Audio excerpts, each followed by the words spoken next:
Joining us right now, courtesy of the Fan Guest Hotline with Gruber Law, is the one and only Owen Riese, Assistant Director of College Scouting. You can find him on social media at Riese Draft. Owen, it's good to be a Packers fan. It's good to be talking Green Bay Packers. How are you doing, my friend? Good, Andy. How are you, man?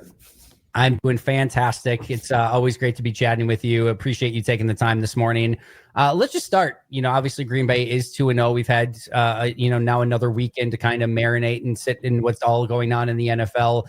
What are your kind of key takeaways from what Green Bay's been able to do over these first couple of weeks of the season? I think the big thing, just from watching, is how much complimentary football for Green Bay as we're seeing, can shatter that glass ceiling they've kind of had. I don't want to paint the Packers as victims here, but since Jordan Love had taken over, it was a lot of we better be perfect because we're not sure whether it was Joe Barry last year with the first year of Halfley, right? Like there were glimpses, but the defense wasn't something that the Packers could ever truly lean on, or even if they were, and in the instances that they did show up, it wasn't always that what they were doing was going to benefit the offense other than potentially getting them the ball back or obviously not letting the other team score a lot, which is important, right? But as far as this is with as explosive as Green Bay's offense can be, right? It's super important that the defense obviously limits the other team, but what they're doing right now is they're presenting a ton of turnover opportunities as well as the negative yard play stuff, right? Like being able to stunt a drive very quickly and get the ball back, or from a field position standpoint of, not being a bend but don't break defense is fine sometimes, but as far as they're making things happen, they're flying around a lot of negative plays and making other teams kind of play offense as apprehensively. And I think you can see at that point that Green Bay, it just seems like is, they're not scoring, they don't have 500 yards of offense a game or anything, but it seems like they have no reservations to play at whatever tempo they would like at any point, I think, given how the defense has done it. And I think that, like I said, kind of wrapping back to that complimentary football, that it's not just the offense operating with the hope that the defense shows up. It's we know what we're going to get from them, and we can operate this way because of that. What I really liked about that, too, there's a couple things I liked about that is first, when when Washington did cut it to 7 this past week, the offense got the ball back and it's just like, oh, we'll just go put this thing away. They immediately go down and score the touchdown. And it's like, all right, 2-touchdown game again. And you felt immediately comfortable with everything. It didn't feel like, if there would have been a 3 and out there, it maybe starts to get a little nervy. Offense just like, oh, we can just put the foot back on the gas and just go down and score a touchdown and take care of this thing. And that's exactly what they did. The other thing is, you mentioned all the negative plays. So many times defensively in the NFL, when you're causing those negative plays, it feels like there's a risk reward proposition of we're going to bring some extra pressure. We're going to do some things to maybe get those negatives. But we also know that we might give up some explosives because we're bringing a little bit of pressure. We're willing to take that risk from time to time. Jeff Afley has somehow figured out a way to be able to be completely disruptive, both in the run game and in the passing game, and get those negative plays in both without sacrificing the back end. The safeties have been so good coming up and making plays in the run game. And so is it doesn't even barely get to the safeties because Quay and Cooper are kind of cleaning up everything on the second level that barely gets past the first level, but you're not seeing those explosives in the run game. In the passing game this past week, there was the 20-yarder on the touchdown where Quay Walker kind of just overextended and Ertz cut back and was able to get in the end zone. Then there was that 19-yarder to McCaffrey where Daniels finally kind of got a little bit of time to roll out, and then McCaffrey kind of came open down the field. That was it for explosives. A 20-yarder and a 19-yarder, and nothing even remotely close to some sort of 40, 60, anything like that. They've been really sound on the back end and really sound in keeping everything in front of them while also creating negative plays. Yeah, I think the big thing, too, is you're really seeing, under Mike Pettin even, and in kind of the Joe Barry and prior to Halfley being here, right, they had been that odd front-based defense, a lot of bigger bodies, more, and I don't want to say lumbering, right, but guys like Preston Smith are those bigger, thicker, bully type defensive front guys. And not that they're not physical now, but and obviously Parsons is a separate part of this, but you see just the pure team speed in the front of Van Ness and Gary and Quay and Edger and Cooper especially, right? They're able to handle the run game a lot, and they haven't gotten beat with much misdirection or stuff, but they can just flow so fast. And I think that they're able to swallow stuff up so quick due to their speed that I think it's taken a lot of stress off the back end as well. They haven't been so it hasn't gotten to the secondary, right? They're able to kind of cover a lot of things up quickly. And I think that's where, obviously there's a lot of football left to be played, and NFL coaches get paid a lot of money too, and they'll figure stuff out. But in these first 2 weeks, it's been a little bit of blitzkrieg. Things are happening so fast up front that, they're kind of covering things up really quickly. And the other way to help the secondary out is to make the other quarterback make faster decisions and get the ball out quicker. And you don't have to cover deep when, they're not holding on to the ball as long. So again, complementary football. And I think that, eventually they'll get it figured out. But for right now, I said Green Bay definitely has opposing offenses on their heels, which is a nice change as a Packer fan. I like to believe that Jeff Hafley's defense is uncrackable and that nobody's going to figure it out through the rest of the season. And that's the reality that I'm going to live in right now until somebody proves me otherwise. We're being joined by Owen Riese. Yeah, exactly. We're being joined by Owen Riese, Assistant Director of College Scouting for Optimum Scouting. You can find him on social media at Riese Draft. When you heard Micah Parsons was being acquired by Green Bay, what was your obviously initial reaction to that? And then could you have drawn it up basically any better from his impact in Green Bay so far, from what he's been able to bring to the table? No. And I mean, honestly, like when you first started to hear the rumblings and whoever it is, like Ricky, the dog on Twitter or whatever, that legend, right, like once you put that seed in your brain, you're like, oh wow, like this might actually happen. That would be pretty crazy. But once it did happen, I think I don't want to we're not victims for being Packers fans. Generally, we're fairly spoiled. So I don't want to make it seem like we're some poverty franchise that all of a sudden is deciding to take this seriously. But I think the bigger thing was they're really going for it. Like this is the Twitter fan mindset of it should just be all aggression all the time, win at all costs every single year, burn the boats, right? Like they're actually kind of doing it. And that was kind of the first thing. And obviously since it's happened, it's at the gravity of Micah Parsons was felt. I mean, he played 12 snaps, 15 snaps in the first game. And you could immediately, he changed. It's this cliche gets used a lot, but he is a game changer, dynamic changer. He is literally we have to account for him on every single snap. And you could see right away, you got the pick from Evan Williams week 1. Last week you had Washington setting the slide in an empty set to the boundary because of Parsons, right? Which when the defensive coordinator knows how they're going to set their slide in the pass pro to a certain guy, you can really start to manipulate that and do a lot of stuff with that. And Quay Walker ended up getting a hurry. I think Daniels got the ball off. You can start to see a little bit of that stuff.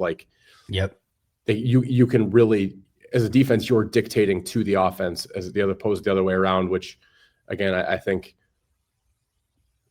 opens up a lot of possibilities for Green Bay. And when they did it, I was like, that's the type of move that, if you're going to go for Micah Parsons, to be completely honest, I really don't care who they take in the first round the next 2 years anyways. You know what I mean? Like there's a little bit of that. He is so dynamic and so talented that the talent disparity with all due respect to whoever those two players are in the future, I'm willing to take a bet that he's going to be better than both of them. And so once you take that part of we're playing for right now, I'm not building for the future. Like I said, it's a bit of a different mindset. Again, I'm very reserved to show any, the Packers aren't, they're not an overly conservative franchise. That's not my point, but I think it was this is a little bit extreme for them, which is a nice thing to see as a fan.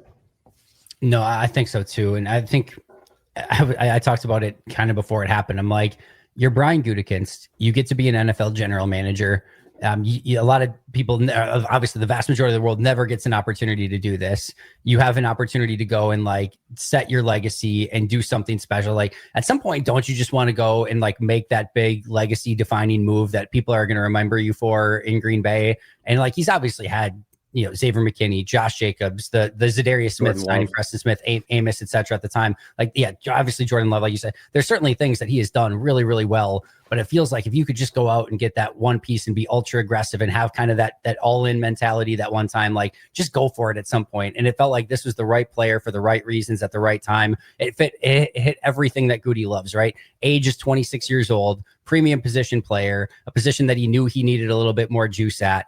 Somebody that is an extreme athlete, which we know he loves, and is super versatile, which we know he loves. It's literally a perfect like Goody, like made in a lab player, and he recognized it. And he's like, "Yep, that's my guy. I'm going to go get him." And it could not have worked out any better so far.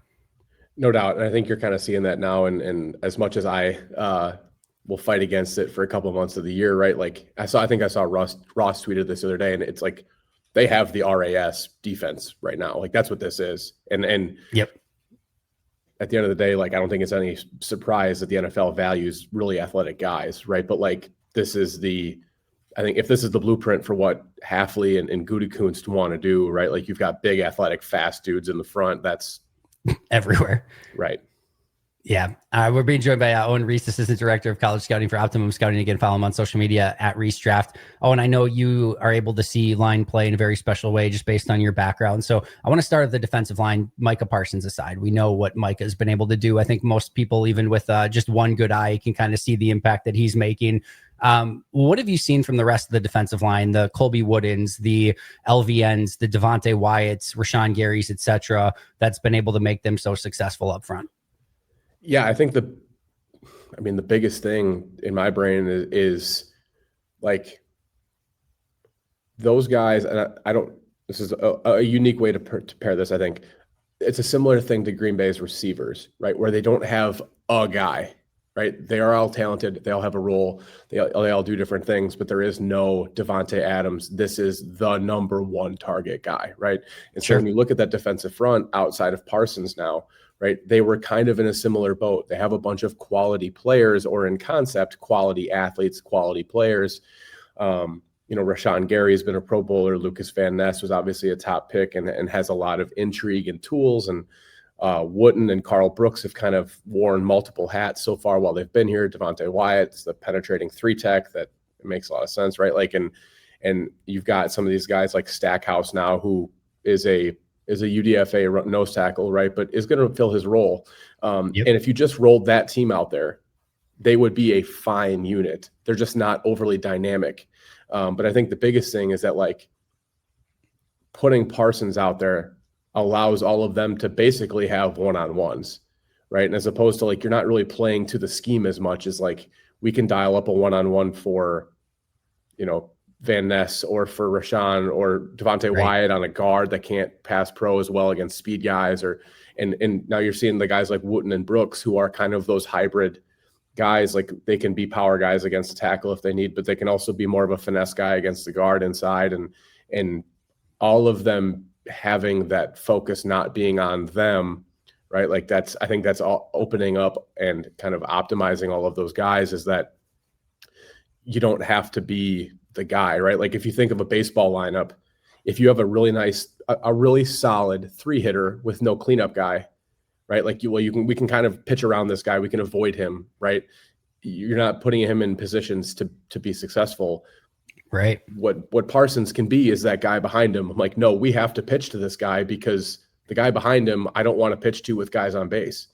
And now that's what he's doing. And I don't mean to cop out and just put everything on Micah Parsons, but the attention and the gravity that he pulls right now, all of a sudden you're not sliding to Rashawn Gary, right? You can't double other guys. He's going to attract that much attention. And when you can dictate with a single player how the other team has to pass protect based off of his alignment, you open up a lot of things. And I think that's where, for lack of a better term, if you have a bunch of B minus players, they're a lot more effective when they can be your second and third option, as opposed to being dependent on to be the guy. And I think that's what realistically the major benefit of Parsons is that he opens up that for everybody else. As much as I'm sure DeMarcus Covington's doing a phenomenal job up front with the defensive line, I don't think it's difficult to see the impact that Micah Parsons makes Covington a lot better coach, no doubt. Yes, exactly. And also like Devontae Wyatt looks better, Wooden looks better, LVN looks better, Brooks looks better. Again, maybe it's just some really good, impressive stuff from DeMarcus Covington, but the big game changer there certainly is Micah Parsons and what he's brought to that defensive line. And I think everyone, again, is better because of it. Before we get you out of here, Owen, on the flip side, the offensive line, they've obviously had some adversity so far. Aaron Banks is down with injury. Zach Tom is down with injury. They've had to play at right tackle a little bit with Kennard, a little bit with Anthony Belton. Jordan Morgan's getting a little bit more time because of some of the injuries. What have you seen from that offensive line, and maybe what's something that they can do to help that running game a little bit more moving forward? Yeah, honestly, that's where the fan base can struggle at times to like they would much rather have something tangible and easy to see, right? Like this player fills this gap, and I can see that, and I feel better about the investment that the team that I cheer for has made, given allocating resources. And I think that's where like there was a lot of frustrations with Jordan Morgan not playing much last year. And then they draft Anthony Belton in the second round, and you're like, well, like, what are they going to do with this guy? Because he's not an immediate fit. He's a second round pick. Could they have used that as, could you have had a more immediate impact player elsewhere, et cetera? Now you're starting to see some of that where you just simply continue to invest in a group despite not having an open position for him, right? And so now they kept Rasheed Walker. I think that was good. You had Zach Tom, who's very good. You paid him, but now he's dinged up. Okay, you have Jordan Morgan and you have Anthony Belton, who, regardless of where you have to play either of them, can play multiple spots and are going to do that. And that's quality depth. They continue to learn and develop while they sit and don't have to be fed to the wolves every week per se. And then the Kennard thing was actually, it's really intriguing to me. Another just big athletic guy who's kind of bounced around and hasn't quite found his foothold in the NFL yet as a player. But like, if that's your swing tackle, if that's your backup guy, I at least understand it. And there is some upside. You're asking about the run game and how they can help that a little bit. Like, Darian Kennard ain't a pro player because he's a pass proer. You know what I mean? Like, he's a big athletic mauler that wants to get downhill, and that's him and Belton too, right? Anthony Belton's a nice athlete, and his size allows him to pass pro fine, but he's there to be big and physical and get after some people. And if however that combination ends up working, whether it's Morgan at left guard and Belton or Kennard or whatever it is, I think we've seen this shift over the last year or so. With who Green Bay is targeting on the offensive line, they want to get bigger and more physical, and you're really starting to see that now. And again, I think the passing game has been so efficient over the first 2 weeks that they haven't had to really lean on Jacobs a ton, and he's been a nice addition. He's been a nice compliment, and obviously he's riding this 10 games in a row with a touchdown, which is hilarious to be honest. But like you're going to continue to see that, but the run game hasn't been dominant, but I don't think that they would hesitate to lean on it. If it was some type of adverse conditions or, Jordan just isn't quite locked in one day, I still think that's something they can lean on. And obviously you'd like your best horses out there to do that. But I think the continuing to invest in a position group, despite maybe not seeing immediate fruits of that, is important. And we're seeing that now with the offensive line where, again, you took Jordan Morgan in the first round and he doesn't play a lot as a rookie, and everyone's frustrated at that, which I understand. But at the end of the day, like you build a team for more than 1 year at a time. And I think that's where some of these things you're starting to see that. And now there are a lot of teams, and you'll see some pretty soon here who don't have 5 good offensive linemen, or don't have a 6th guy, or even don't have a 7th guy. And if you've got 8 or 9 guys that you feel decent about, you're really kind of, you have luxuries other people don't have. And so we'll see how the run game continues to progress, but it's they've got a lot of resources and a lot of like legitimate tools there on that offensive line. It's not just projects. It's not like they've got some guys that, the floor for like Kennard and Morgan, the floor is actually pretty decent considering. And so if someone like Anthony Belton hits what they think he might be, you're really kind of taking home run swings, but you're able to take those home run swings kind of with knowing like when I might contact, it's going to be a single regardless. But if I swing really hard, it might be a home run, as opposed to just, blind faith and blind hope. So I think they're in a really good spot, and I think they're going to continue to do well up front. I'm right there with you. It's never sexy when you take the offensive lineman in the first or second round. There's always going to be a Cooper DeJean or somebody out there that's going to seem like a Trey Amos, et cetera, that's out there. That's going to seem like a way more fun pick. If that's the guy you should go with. Sometimes you just have to eat your vegetables and say, you know what? If we don't do this, everything else falls apart. Like we don't, if we don't have an offensive line, if we've got to put somebody out there that is just a turnstile and they can just get through every play. It breaks Josh Jacobs. It breaks Jordan Love. It breaks the receivers. Everything else we invested in everywhere else in the team doesn't matter if we don't have those guys in the trenches. I know for me personally, having Jordan Morgan and Anthony Belton and being able to go out there in a pinch and already be, paying dividends, that to me is way more important. And again, I know it's not always the most fun thing in the world, but they've done a really good job of building that depth. And it's going to be, I think, really important through the rest of the season as well. Owen, I cannot thank you enough. What do you want to plug, or what can we talk about on the way out here? Not too much, man. The currently number 11 in the country, 2-0 Platteville Pioneers, season opener this weekend. So we're doing that. And talking about offensive line, we're rotating 8 dudes up front right now. So it's a good spot to be. It's always good to have more than 5 guys you want to play. But other than that, just kind of rolling through football season. It's the dog days here. So enjoy the Packers season. If you're a Wisconsin fan, try to enjoy the positives of the Badgers season. I know they're not super prevalent at the moment, but there are teams that are going to do what you're going to do, and just enjoy football season, because before we know it, it's going to be close to done, and then we're going to be into the NFL draft again, and you're going to wonder where 2025 went. So happens every single year. Oh, and I know you're, like you said, in the dog days of football. So enjoy it. And I appreciate you taking a little bit of your time today to join us. We'll definitely have to do it again sometime, but I appreciate you, and enjoy the rest of football season, my friend. You bet, Andy. Thank you. You bet. Thank you to Owen for joining us on the Fan Guest Hotline, powered by Gruber Law. One call, that's all. Make sure to follow him on social media at Riese Draft. This is the Pack a Day Radio Show. We got more for you right after this.